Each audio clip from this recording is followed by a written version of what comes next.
ডাকপ্রিয়র চিঠি, লেখিকা রিক্তা ইসলাম মায়া, পর্ব ২। সন্ধ্যার আকাশে নেমেছে ঝুম বৃষ্টি, চাঁদহীন আকাশে টিপটিপ বৃষ্টি। এই বৃষ্টি মাথায় নিয়ে ছুটে চলেছে ব্যস্ত নগরীর ব্যস্ত মানুষগুলো। কেউ বা রেনকোট গায়ে জড়িয়েছে, আবার কেউ বা বৃষ্টির পানি মেখে নিত্যদিনের বাজার করছে ফুটপাত থেকে। মূলত ঢাকা শহরকে একটি কোলাহলময় যান্ত্রিক শহর কিংবা ব্যস্ত নগরী বলা হয়। এখানে ঝড় বৃষ্টি যাই হোক, মানুষের কর্মব্যস্ততা সর্বদা থাকে। ঘনবসতির সঙ্গে গাড়ির যানজটের ব্যাপারটাও বেশ দেখা যায় এই নগরীকে কেন্দ্র করে। সন্ধ্যার ঝুম বৃষ্টিতে হুড়তোলা রিকশা টিং টিং শব্দ করে চলে যাচ্ছে এ পথ থেকে ও পথে। মারিদ এমন একটা সন্ধ্যায় বাইক থামালো পুরান ঢাকার চেনা পরিচিত গলিতে। ততক্ষণে বৃষ্টিতে ভিজে দুপুরের পরা আকাশি রঙের শার্টটি পিঠে লেপ্টে গেছে। বৃষ্টি মাথায় নিয়ে সে দাঁড়ালো ছোটখাটো একটি চায়ের দোকানের ছাউনির নিচে। গায়ের ভেজা শার্টটি হালকা ঝেড়ে আশেপাশে বৃষ্টিময় পরিবেশটা দেখে কপাল কুঁচকালো। গরম গরম চা অর্ডার করে দৃষ্টি উঁচিয়ে তাকালো মেঘলা আকাশের দিকে। গুমুর গুমুর শব্দে যেন আকাশের বাঁধ ভাঙা গর্জন। কবে যে এই বৃষ্টি থামবে কে জানে। মারিদের আজ একটু হাসপাতালে যাওয়ার কথা ছিল দাদাভাইকে দেখতে। দুপুরের পর থেকে সে ব্যস্ত থাকায় তার আর হাসপাতালে যাওয়ার সময় হয়নি। এর মধ্যে পরিবারের প্রায় সকলের ফোন এসেছে সে কখন যাবে সেই নিয়ে। কিন্তু আকাশের যা অবস্থা, মনে হয় না এই বৃষ্টি সকালের আগে থামবে। বৃষ্টি হলে আবার ঢাকার রাস্তায় চলাফেরা মুশকিল। রাস্তায় হাঁটু সমান পানি জমে একাকার অবস্থা। তখন মানুষের যাতায়াত করা শুধু মুশকিল নয়, দুষ্কর হয়ে পড়ে। আল্লাহ জানে এই দেশটা যে কবে ঠিক হয়। মারিদ বিরক্তি নিয়ে পকেট থেকে টিস্যু বের করে নিজের ভেজা মুখ মুছতে মুছতে তার পকেটের ফোনটি বেজে উঠল। মারিদ তাড়াহুড়ো করে ফোন বের করলো না। সে জানে এই অসময়ে তার পরিবার থেকেই কলটা আসবে, তাই সে ফোন রিসিভ করলো না। বরং অবহেলায় কল বাজতে বাজতে একসময় বন্ধ হয়ে গেল। ততক্ষণে দোকানি লোকটা মারিদের হাতে চায়ের কাপটি এগিয়ে দিতে সে হাত বাড়িয়ে কাপটি হাতে নিল। ঠিক তখন আবারও তার পকেটে ফোনটি বেজে উঠল। পরপর দুবার রিং হতে মারিদ এক হাতে মাটির কাপটি চেপে অপর হাতে পকেট থেকে ফোন বের করে দেখতে পেল রিফাতের নামটি ভাসছে তার ফোনের স্ক্রিনে। মারিদ ফোনে ব্লুটুথ কানেক্ট করে ফোনটি আবার পকেটে ঢোকাতে ঢোকাতে কল রিসিভ করে বলল, বল। বল মানে? কই তুই? পুরান ঢাকায় আছি। ওইখানে কি করস? এসেছিলাম একটা কাজে, তুই বল। আমি কি বলবো? তোর না হাসপাতালে আসার কথা ছিল, এখনো আসলি না কেন? বৃষ্টিতে আটকা পড়েছি, বৃষ্টি থামলে সরাসরি হাসপাতালেই যাব। বৃষ্টিতে আটকা পড়েছিস মানে? তোর গাড়ি কই? গাড়ি নিয়ে আসিনি, বাইকে এসেছি। গাড়ি ছেড়ে হঠাৎ বাইক কেন?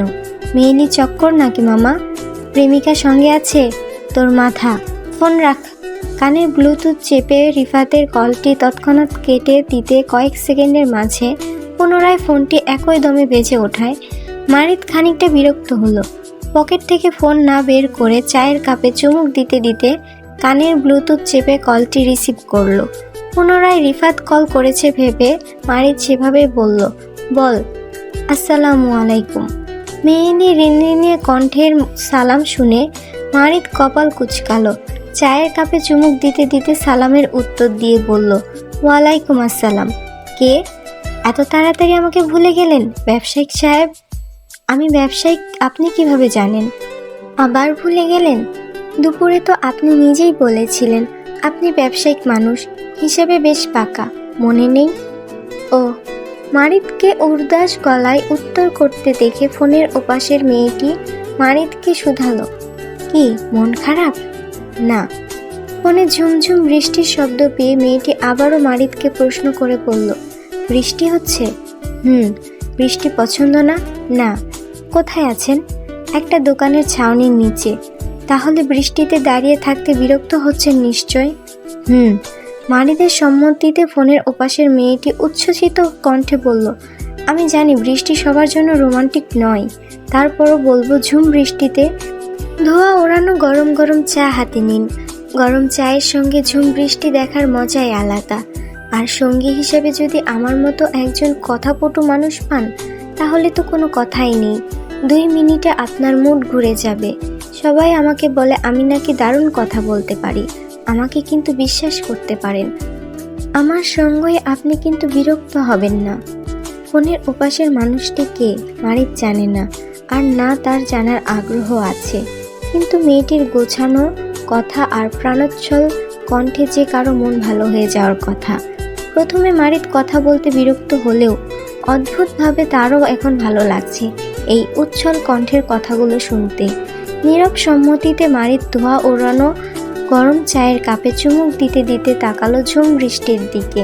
বৃষ্টির প্রতি তার ভালো লাগা খারাপ লাগা কাজ না করলেও সে এই মুহূর্তে আপাতত বৃষ্টির প্রতি বিরক্ত বোধ করছে না, বরং বৃষ্টির মাঝে সেই উচ্ছল কণ্ঠের মেয়েটির সম্পর্কে জানতে চেয়ে বলল, আমরা কি পরিচিত কেউ মিস? না। তাহলে আমার নাম্বার কোথায় পেলেন? পেয়েছি একভাবে। কিভাবে? আপাতত পরিচয় দিতে পারছি না, তার জন্য দুঃখিত। তবে আমাকে বসন্তের অতিথি পাখি ধরে নিন, বসন্ত চলে গেলে আমিও চলে যাব। মেয়েটির কথাগুলো কেমন অদ্ভুত আর রহস্যময় শোনালো মারিদের নিকট। সে কপাল কুঁচকে পাল্টা প্রশ্ন করে বলল, তার মানে ফাঁদে ফেলতে এসেছেন? পোষ মানাতে পারলে থেকে যেতে পারি। মারিদ হাসলো। অদ্ভুত এক ভালো লাগা ছেয়ে গেল মনে। কথা বলবে না করেও মারিদ বৃষ্টি মাথায় নিয়ে 1.5 ঘন্টা দাঁড়িয়ে ফোন আলাপ করলো। মেয়েটি সত্যিই দারুণ কথা বলতে পারে, তবে মারিদ কথা বলেছে কম, শুনেছে বেশি। মাঝে মধ্যে তার ঠোঁটের কোণে একটু একটু মিষ্টি হাসির রেখা দেখা গেছে। এই যা, যে মারিদ আলতাফ অহেতুক কিছু পছন্দ করে না, সেই মারিদ আজ ঝুম বৃষ্টিতে দাঁড়িয়ে অহেতুক 6টা ধোয়া ওঠানো গরম চা পান করলো। বৃষ্টি পছন্দ না, অথচ বারবার অহেতুক বৃষ্টির দিকে তাকিয়ে রইল।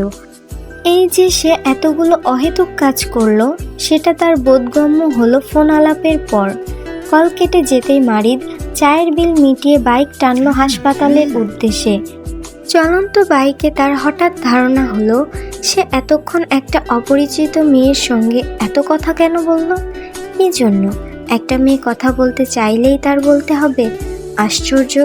সে মেয়েটির সঙ্গে কথা না বলে বরং কষে একটা ধমক লাগালেই তো মেয়েটি তাকে আর নেক্সট টাইম কল করার সাহস পেত না। মারিদ নিজের কাজে নিজেই বিরক্ত। চলন্ত বাইক চালিয়ে ভাবল, নেক্সট টাইম মেয়েটি ফোন করলে সে ধরবে না, আর যদি কল রিসিভও করে তাহলে অপরিচিত মেয়েটিকে জোর গলায় ধমক লাগাবে, অহেতুক তাকে ফোন করে ডিস্টার্ব না করতে সেটাও বলবে। মারিদ চিন্তা করলো এক, অথচ সে কাজে করলো আরেক। দেখা গেল যখনই মেয়েটি কল তার ফোনে আসতো, সে না চাইতেও কেমন করে জানি সেই কল রিসিভ করে কথা বলতো। মূলত মেয়েটির কথায় অদ্ভুত জাদু আছে, যা মুহূর্তেই মারিদের মন ভালো করতে সক্ষম। প্রথমে অল্প অল্প ফোন আলাপে দুজন ক্ষান্ত হলেও মাস গড়াতে দুজনের ফোন আলাপের সময় দীর্ঘ হলো। মিনিট পেরিয়ে ঘন্টার ঘন্টা কথা হয়। যে মারিদ ব্যস্ততায় স্বস্তির নিঃশ্বাস ফেলার সময় নেই, সেই মারিদ শত ব্যস্ততার ফাঁকে ফাঁকে কানে ব্লুটুথ লাগিয়ে কথা বলতে দেখা গেল। যেন অপরিচিত মেয়েটির কণ্ঠে সে দিন দিন আসক্ত হয়ে পড়ছিল। শুধু যে মারিদ ফোন আলাপে আসক্ত হয়ে পড়েছে বিষয়টা এমন না, অপর পাশের মানুষটিরও মাঝে সে ব্যাকুলতা দেখা গেল দিনকে দিন। 3 মাস পর রাত প্রায় 2:40, অন্ধকার আকাশে অসংখ্য তারার মেলা। মারিদ বাড়ির ছাদে দাঁড়িয়ে ফোন আলাপে মজে। ঢাকা গুলশান 2 নম্বর সেক্টরে তাদের বাড়ি। আবাসিক এলাকা হওয়ায় বেশ শান্ত পরিবেশ। রাস্তার মোড়ে মোড়ে ল্যাম্পপোস্টের হলুদ আলো চোখে পড়ে, আর শিল্পপতিদের বসবাস, সেজন্য এখানকার পরিবেশও বেশ শান্ত ঢাকার অন্যান্য অঞ্চল থেকে। মারিদ নিস্তব্ধ পরিবেশটা দেখতে দেখতে ভেজা চুলে হাত বোলালো। মাত্র গোসল সেরেছে সে, গায়ে কালো ট্রাউজারের সাথে সাদা টি শার্ট পরেছে। শক্তপোক্ত বলিষ্ঠ দেহে সাদা টি শার্টটি যেন শরীর কামড়ে রয়েছে। মারিদের সারাদিনের ব্যস্ততা শেষে বাসায় ফিরেছে রাত 1টার পর। এত রাতে না ঘুমিয়ে গোসল করে ছাদে উঠেছে ফোন আলাপ করতে। রাত যতই হোক ফোন আলাপ না করলে ঘুম হয় না তার। সারাদিনের ব্যস্ততার পর একটু ফোন আলাপ করে ঘুমাতে পারলে যেন শান্তি লাগে, নয়তো মন ছটফটে অস্বস্তিতে সারা রাত ঘুম হয় না তার। মারিদ জানে প্রকাশ না করলেও ফোনের অপর পাশের মানুষটিরও সেম অবস্থা হয়। সারা রাত ভর তার একটি কলের অপেক্ষায় বসে থাকে মেয়েটি, নয়তো তার কল করার সাথে সাথে কি কলটি রিসিভ হতো। মারিদ পকেটে দুহাত গুজে ছাদের এক প্রান্ত থেকে অপর প্রান্তে হাঁটছে ধীর গতিতে। তাকে দেখে যে কেউ বলে দেবে সে বিশেষ ফোনালাপে ব্যস্ত। তক্ষুনি শোনা গেল মেয়েটির কণ্ঠ। মারিদকে কথায় কথায় বলল, আপনি জানেন মানুষ দুনিয়াতে সবচেয়ে বেশি কিসের মায়ায় পড়ে? ফোনের ওপাশের মেয়েটির উচ্ছ্বসিত কণ্ঠে কথাটা শুনে মারিদ সাবলীলভাবে জানতে চেয়ে পাল্টা প্রশ্ন করে বলল, কিসের? কথার। তাই? মানুষ দুনিয়াতে সবচেয়ে বেশি কথার মায়ায় পড়ে। একটা মানুষকে কথা দিয়ে আপনি সারাক্ষণ ডুবিয়ে রাখতে পারবেন। যার কথায় আমরা যতটা অ্যাট্রাকটিভ ফিল করি, আমরা তার মায়া তত সহজেই পড়ে যাই। এজন্য দেখবেন সম্পর্কের শুরুতে মানুষ দিনরাত এক করে একে অপরের সঙ্গে সারাক্ষণ কথা বলে, কিন্তু যখন মানুষ কথার আকর্ষণ হারিয়ে ফেলে তখন সেই মানুষের ব্যস্ততার বাহানা শুরু হয়। আর এমনটা হওয়ার কারণ হচ্ছে মানুষ ব্যক্তির প্রেমে না পড়ে তার কথার প্রেমে পড়ে বলে মনে হয়। এজন্য একটা সময় পর সম্পর্কগুলো টক্সিক হয়ে যায়। মারিদ মনোযোগ সহকারে ফোনের ওপাশের মেয়েলি কণ্ঠের কথাগুলো শুনে ছোট্ট ছোট্ট পা ফেলে ছাদে হাঁটতে হাঁটতে কথায় কথায় মারিদও বলল, তাহলে আমাদের সম্পর্কটা মনে হয় না কখনো টক্সিক হবে। আপনি আমি দুজনেই ম্যাচিওর, টক্সিক হওয়ার নো চান্স। মারিদের কথা শেষ হতে না হতেই তৎক্ষণাৎ শোনা গেল ফোনের ওপাশের মেয়েলি নিয়ে গলার স্বর, আমরা কি সম্পর্কে আছি ব্যবসায়িক সাহেব? কথায় কথায় মারিদ কি বলতে কি বলে ফেলেছে সেটা অনুভব হতেই অস্বস্তিতে সে এদিক থেকে ওদিক তাকাতে তাকাতে বিড়বিড় করে আওড়ালো, শিট। তারপর দুজনে নিশ্চুপ ভঙ্গিতে কাটালো কিছুক্ষণ। মারিদের 30 বছরের জীবনে যেন এই অচেনা অস্বস্তিকর অনুভূতিগুলো প্রথম। সে ছোটবেলা থেকে পড়াশোনার পাশাপাশি পারিবারিক ব্যবসায় যোগ করেছিল। যখন তার 14 বছর বয়স, বংশের বড় ছেলে হওয়ায় বাপ চাচাদের পারিবারিক ব্যবসায় সহজে জড়িয়ে যায়। তার বাপ চাচারাও চাইতো মারিদ তাদের ব্যবসাটা বুঝুক, শিখুক। পড়াশোনা করে তাদের বংশে কেউ অন্যের অধীনে চাকরি বাকরি করার মন মানসিকতা নেই। সৈয়দ বংশের নাম ডাক সবসময় বজায় থাকুক। এজন্য মারিদের বাপ চাচারাও মারিদকে ব্যবসায়িক কাজে ছোট থেকে শেখানোর চেষ্টা করত। মারিদ যখন 6-এ পড়তো তখন থেকেই মারিদকে নিয়ে তাদের পারিবারিক সব ব্যবসায়িক আড়তে যেত তার বাপ চাচারা। প্রথমে তাকে দিয়ে ব্যবসায়িক ছোট ছোট হিসাব করাতো, তারপর বড় বড় মোটা অঙ্কের টাকার হিসাবের দায়িত্ব পড়তো মারিদের কাঁধে। ম্যানেজার আগে থেকে হিসাব কষে রাখলেও মারিদের বাপ চাচারা মারিদকে দিয়ে পুনরায় সেই একই হিসাব করাতো, শুধু তাকে ব্যবসায়িক লাইনটা শেখানোর জন্য। এভাবে মারিদ তাদের পারিবারিক ব্যবসায় জড়িয়ে পড়ে তার যখন 14 বছর বয়স তখন থেকে। তারপর কলেজ শেষ করে ঢাকা বিশ্ববিদ্যালয়ের পড়ার 2য় বছর থেকে সে তাদের পারিবারিক ব্যবসার পাশাপাশি নিজের একটা আলাদা ব্যবসা দাঁড় করালো। সেখানেও অবশ্য তার বাপ চাচারা ব্যাপক সাহায্য করেছিল। ততদিনে মারিদও একজন দক্ষ ব্যবসায়ী হয়ে উঠেছিল। সেজন্য খুব সহজে বছর ঘোরাতে না ঘোরাতেই তার ব্যবসাটাও সফলতার সাথে দাঁড় করিয়ে ফেলল। তারপর থেকে মারিদকে কখনো পিছনে ফিরে তাকাতে হয়নি। এক ব্যবসার টাকা দিয়ে আরেকটা ব্যবসা বাড়িয়েছে। বলতে গেলে আজ সে অত্র এলাকার সকল ব্যবসায়ীদের মধ্যে একজন।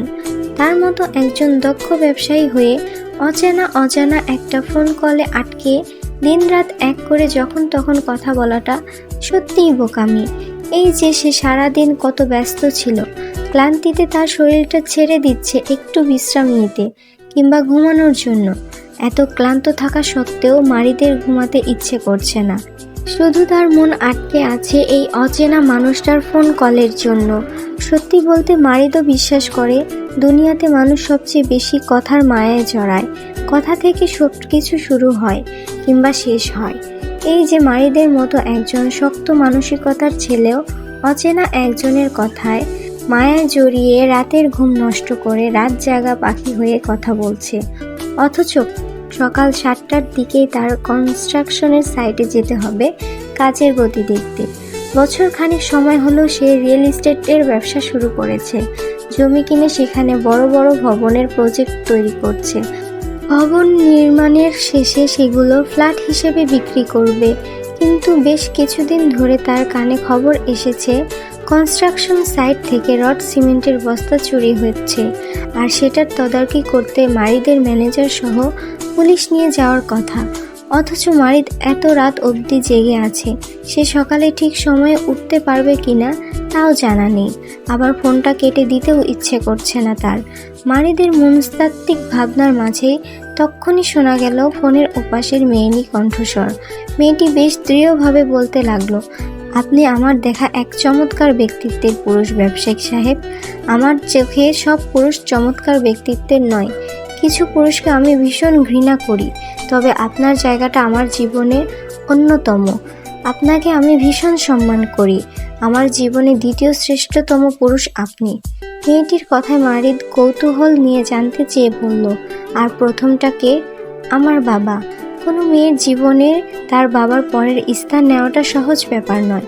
সব মেয়েরাই তার বাবার রাজকন্যা হয়। একজন বাবা তার মেয়েকে যতটা আদর আর সম্মানে রাখে, সেই হয়তো দ্বিতীয় কোনো পুরুষ পারে না। আর যে পুরুষগুলো সেটা করতে পারে, তখন মারিদের মতো করে তাদেরকেও হয়তো ঠিক এই একই আসনে বসানো হয়, শ্রেষ্ঠ পুরুষের জায়গায়। মারিদ কথাগুলো শুনে বেশ কিছুক্ষণ নিশ্চুপ থেকে ধীর স্থিরভাবে বলল, এত সম্মান যে দিচ্ছেন, পরে হারিয়ে যাবেন না তো? আপনি রেখে দিতে পারলে আমি থেকে যেতে পারি। আমি কিন্তু খুব জেদি মানুষ, ভেবেচিন্তে উত্তর দিয়েন। আমি রেখে দিলে ছেড়ে যাওয়ার অপশন পাবেন না কিন্তু। ভয় দেখাচ্ছেন? সত্যিটা জানাচ্ছি। আমাকে দেখতে সহজ সরল দেখালেও আমি কিন্তু হারামি টাইপের মানুষ। আমাকে কেউ 1 আঙ্গুল দেখালে আমি তাকে 10 আঙ্গুল দেখাই। আপনি যদি ভাবেন আমাকে পাগল বানিয়ে বসন্তের অতিথি পাখি হয়ে হারিয়ে যাবেন, তাহলে বলবো আপনি ভুল ধারণা নিয়ে আছেন। আমি তুলসী পাতা নই, তামাক পাতা। আমাকে যত জ্বালাবেন তত আপনি নিজেও পড়বেন মিস। মারিদের কথায় মেয়েলি কণ্ঠে রিনরিনিয়ে হাসির শব্দ শোনা গেল। মেয়েটি মজার ছলে বলল, আপনাকে জ্বালানোর জন্য হলেও একবার হারিয়ে যেতে হবে দেখছি। মেয়েটির কথাগুলো কেমন পছন্দ হলো না মারিদের। খানিকটা অসন্তুষ্ট হয়ে জেদি গলায় মারিদ বলল, এ কাজ ভুলেও করবেন না মিস, আমি কিন্তু ভালো মানুষ না। মারিদকে রেগে যেতে দেখে মেয়েটি ফের হাসলো, মিষ্টি স্বরে বলল, আপনি রাগও করতে পারেন? মারিদ হাঁটতে হাঁটতে ছাদের কোণায় দাঁড়াতে দাঁড়াতে বলল, আমি অনেক কিছুই করতে পারি মিস, সামনে এলে বুঝতে পারবেন। এখন বলেন, আপনি আমার সামনে কবে আসবেন, কবে নিজের পরিচয় দেবেন? মারিদ পরিচয় জানতে চাইলে ফোনের ওপাশের মেয়েটি একইভাবে বলল, আমি তো আপনাকে চিনি, তাহলে আর কি চাই? মেয়েটির কথায় মারিদ সেভাবেই উত্তর দিয়ে বলল, আপনার একা চিনলে তো হবে না মিস, আমারও তো আপনাকে চিনতে হবে, তাই না? আমরা 3 মাস যাবৎ কথা বলছি, অথচ আমি এখনো আপনার নামটা জানি না। আপনার ফ্যান্টাসির জন্য এইভাবে আর কতদিন অপরিচিত হয়ে থাকবো? এবার অন্তত আপনার উচিত আমাকে পরিচয়টা দিয়ে দেওয়ার। পরিচয় দিয়ে দিলে তো আমরা আর অপরিচিত কেউ থাকবো না, পরিচিত হয়ে যাব। তখন আপনার মাঝে আমাকে নিয়ে আর এত ফ্যান্টাসি কাজ করবে না। সেজন্য আমি চাই আপনার অপরিচিত কেউ হয়ে থাকতে।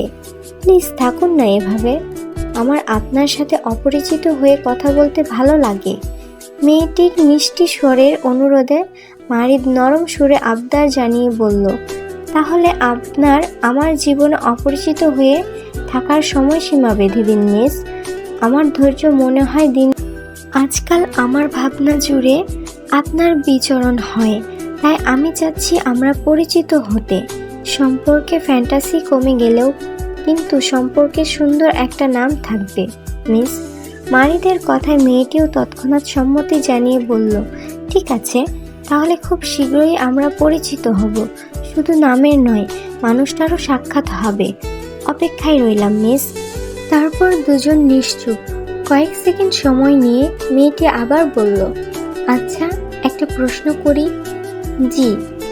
মারিদের সম্মতিতে মেয়েটিকে রয়ে রয়ে বলতে লাগলো, প্রশ্নটা একটু অদ্ভুত শোনাতে পারে, তারপরও ধরুন আপনার ভাবনা অনুযায়ী আমাকে বাস্তবে মিল পেলেন না।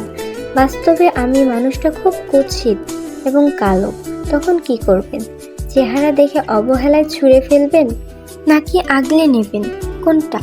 ফোনের ওপাশে মেয়েলি কণ্ঠের কথাগুলো বেশ অদ্ভুত লাগলো মারিদের কাছে। আপনার কথাগুলো এখন টিনেজারদের মতো শোনাচ্ছে মিস অপরিচিতা।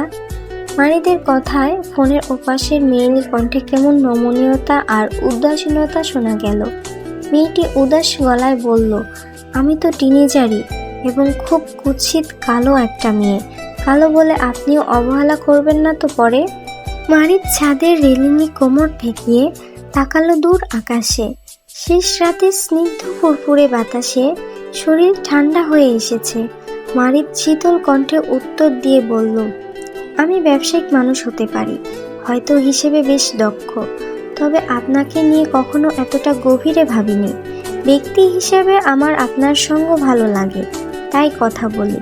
এবার আপনি মোটা নাকি কালো, বেটে না লম্বা, সেটা ভেবে কখনো কথা বলা হয়নি। তাই আমার কাছে ব্যক্তি হিসেবে আপনি ম্যাটার করেন, আপনার বাহ্যিক চাকচিক্য নয়। মারিদের কথায় ফোনের ওপাশের মেয়েটি মারিদের হাইট জানতে চেয়ে বলল, আচ্ছা আপনার হাইট কত? 6 ফিট 1 ইঞ্চি। আমার 5 ফিট 2 ইঞ্চি।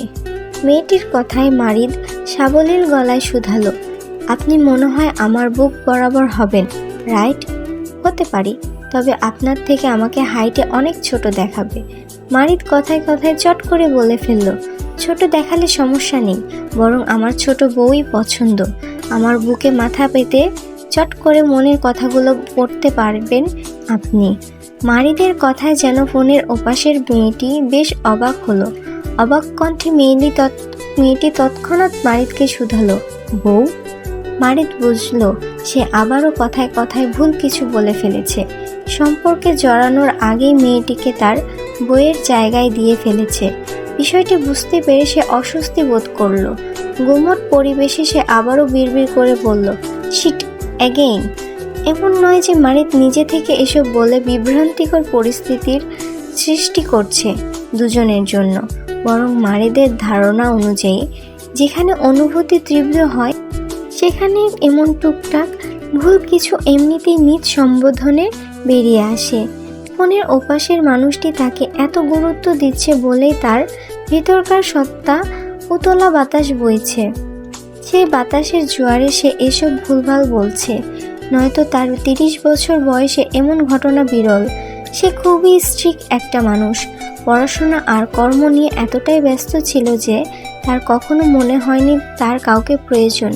নিয়মিত পড়াশোনা সে ওই এসএসসি পাস পর্যন্ত করেছিল, তারপর সে নিয়মিত ছিল না পড়াশোনায়। বন্ধুদের থেকে নোট সংগ্রহ করে রাতে পড়তো আর দিনে ব্যবসায়িক কাজে দৌড়াদৌড়ি করত বলে সে কখনো কলেজ কিংবা ভার্সিটিতে নিয়মিত ক্লাস করতো না, শুধু পরীক্ষার আগে ওই কয়েকদিন ক্লাস করত, যার জন্য মারিদের কখনো ক্লাসমেট কিংবা সিনিয়র জুনিয়র কারোর সঙ্গে তার প্রেম নিবেদন হয়নি। তাই মারিদের জানা নেই প্রেমময় অনুভূতি কেমন হয়। কিন্তু হঠাৎ এই আগন্তুকের আগমনে মারিদের মনে হুট করে যেন তার অজান্তে বসন্ত চলে এসেছে। আর সেই বসন্তের তোড়ে সে এখন ভুলভাল বলে বেড়ায়। এটা অবশ্য তার দোষ নয়, দোষী যদি কেউ হয় তাহলে ফোনের ওপাশের মানুষটা হবে। তাকে এই অবস্থানে দাঁড় করানোর জন্য সে দায়ী, নয়তো মারিদ একজন শুদ্ধতম পুরুষ হিসেবে পরিচিত। থমথমে পরিবেশে দুজনই নিশ্চুপ রইল কিছুটা সময়। নীরবতা ভেঙে হঠাৎ ফোনের অপর ওপাশ থেকে মেয়েলি কণ্ঠে ঋণ ঋণিয়ে আবদার করে বলল, আচ্ছা আমি একটা আবদার করলে রাখবেন? বলুন।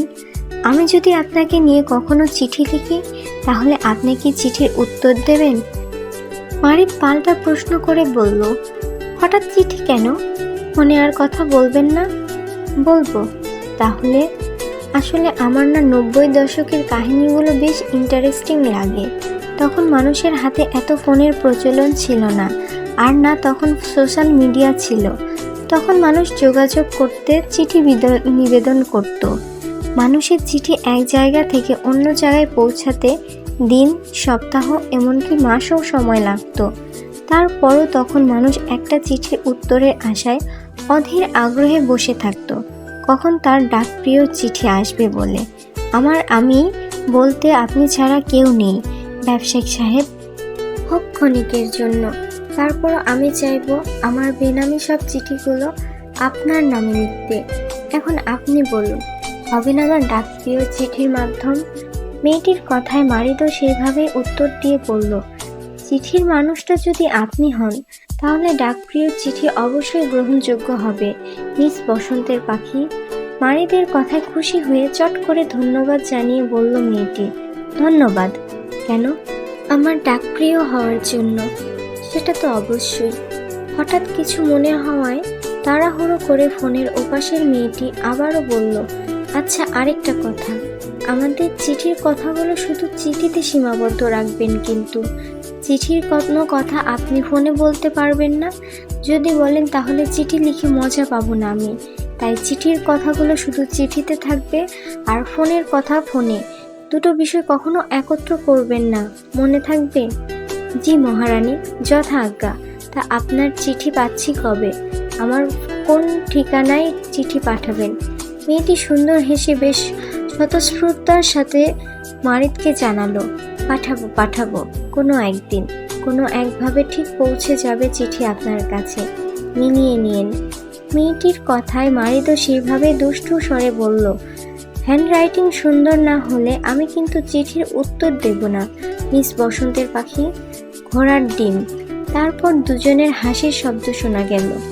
শেষ রাতে শীতল বাতাসের তোড়ে ভেসে বেড়ালো নতুন প্রেমের গন্ধ। সে রাতে মারিদকে আর ঘুমাতে দেখা যায়নি, বরং সারা রাত ফোনালাপের পর সকালের দিকে বেরিয়েছিল কনস্ট্রাকশন সাইডে। চলবে। ভিডিওটি ভালো লাগলে সাবস্ক্রাইব করে পাশে থাকবেন।